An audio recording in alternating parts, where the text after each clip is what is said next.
Welcome to Sightings. I'm Tim White. Most people understand and accept the government's need to keep certain projects top secret for reasons of national security.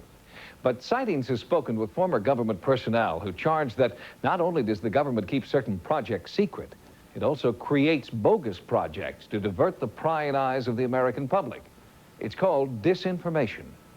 What does the United States government and the military know about UFOs? And when did they know it? For nearly 50 years, researchers and private citizens have been asking for answers to no avail.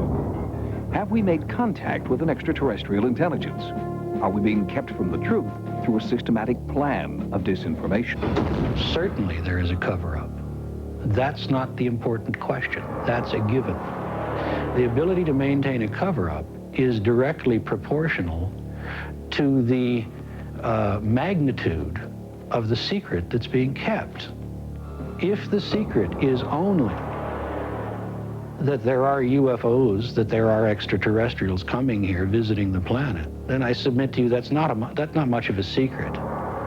It has to be something so potentially shattering to the basic sociological structure of the planet that anybody privy to it takes one look at it and says, oh my God, we've got to keep the lid on this. How are we going to tell the public?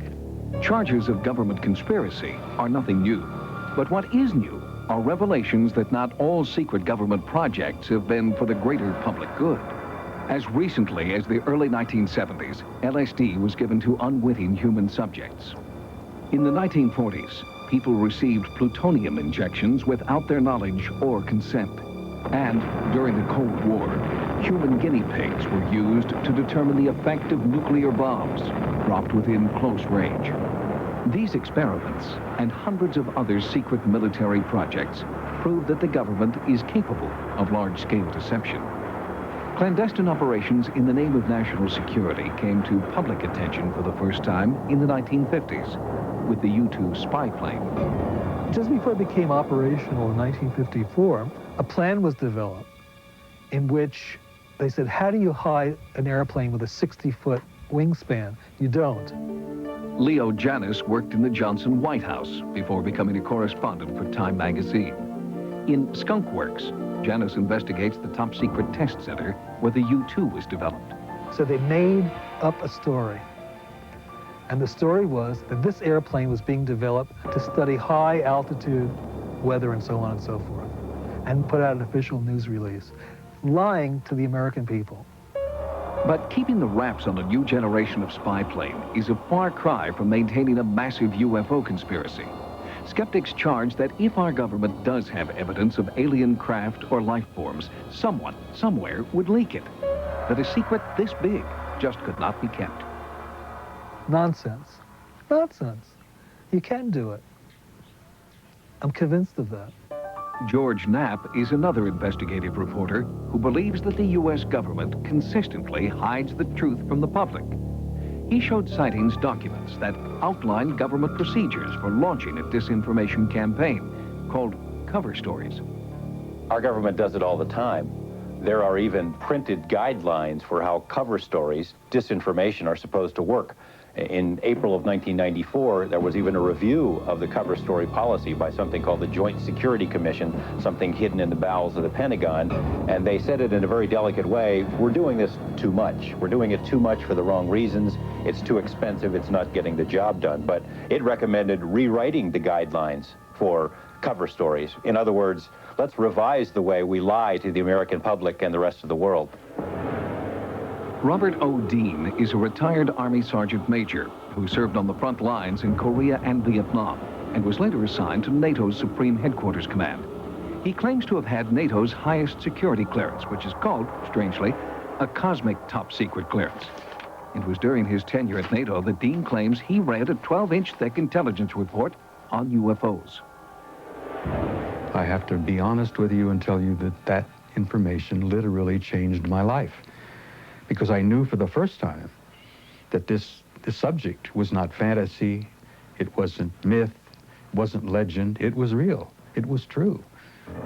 But why is Dean breaking his silence now, nearly 30 years after reading that life-changing report?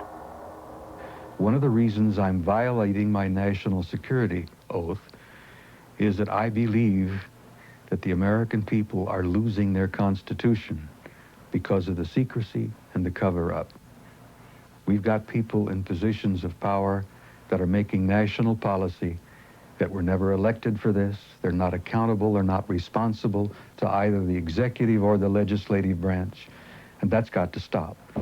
Dean and others charge that secret government enterprises called black projects are far more widespread and far more damaging than most people believe, and the best minds in the country are in charge of keeping them secret. The people who engage in disinformation are a lot better at it than we are at figuring it out. This document from the CIA's Office of Scientific Intelligence reveals that the agency was proposing a UFO disinformation plan as early as 1952.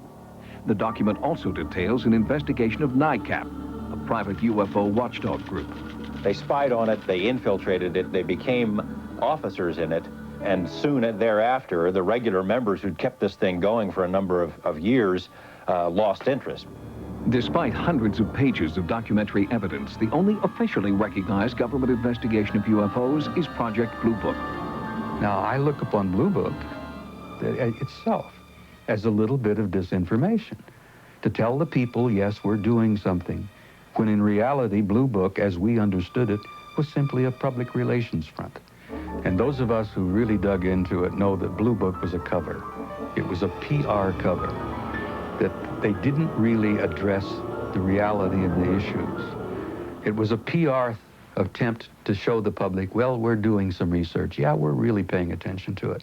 But most of the real solid material never went to Blue Book. And Air Force pilots knew this.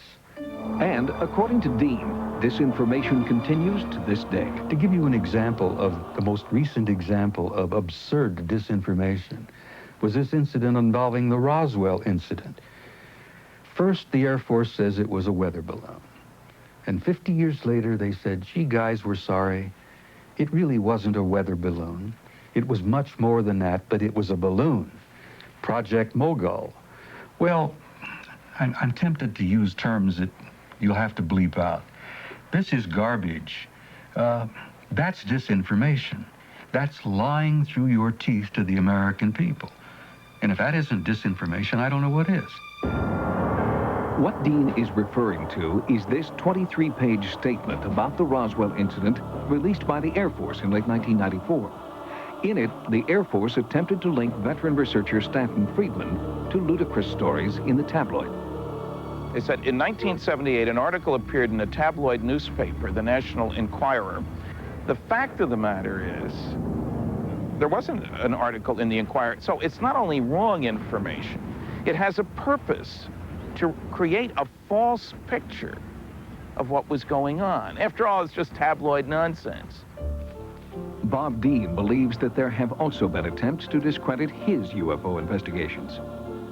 We're not merely dealing with probably the most important issue of our time, we're probably dealing with the most important issue in the history of the human race. This is something I believe in my heart, that the truth on this issue will literally set us free. George Knapp is not so optimistic.